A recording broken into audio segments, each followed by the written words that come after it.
রক্ষা নাই, খুন হয়েছে আমার ভাই, তোমার রক্ষা নাই।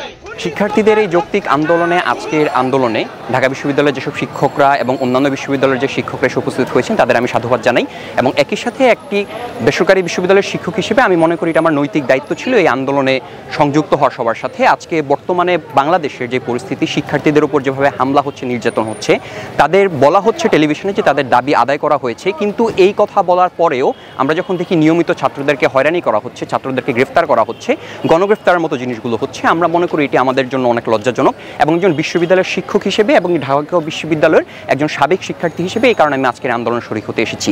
আমরা গতকালকে দেখলাম যে পুলিশের মতো যারা রাষ্ট্রীয় বাহিনী আছেন তারা হচ্ছে ঢাকা বিশ্ববিদ্যালয়ের শিক্ষকদের গায়ে হাত তুলছেন, ঢাকা বিশ্ববিদ্যালয়ের শিক্ষকদেরকে বলছেন যে তারা মিডিয়া এক্সপোজারের জন্য এই ধরনের আন্দোলনে আসছেন।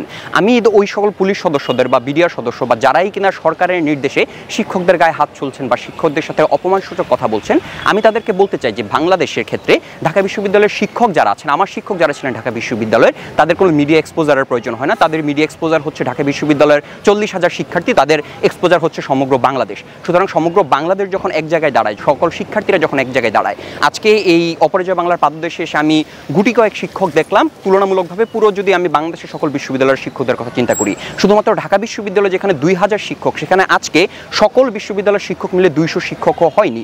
অথচ আমরা বিশ্বাস করি যে এই যে 200 শিক্ষক, আমরা সবচেয়ে বেশি শক্তিশালী, কারণ আমাদের পিছনে 2000 শিক্ষক না থাকতে পারে, আমাদের পিছনে ভিসিসিআর প্রক্টর না থাকতে পারেন, কিন্তু সমগ্র বাংলাদেশের সকল শিক্ষার্থী আমাদের পিছনে আছে। তাই আমি আশা করি শিক্ষার্থীদের এই যৌক্তিক আন্দোলন সফল হবে, ছাত্র হয়রানি, শিক্ষক হয়রানি সহ সকল ধরনের হয়রানি বন্ধ করতে হবে।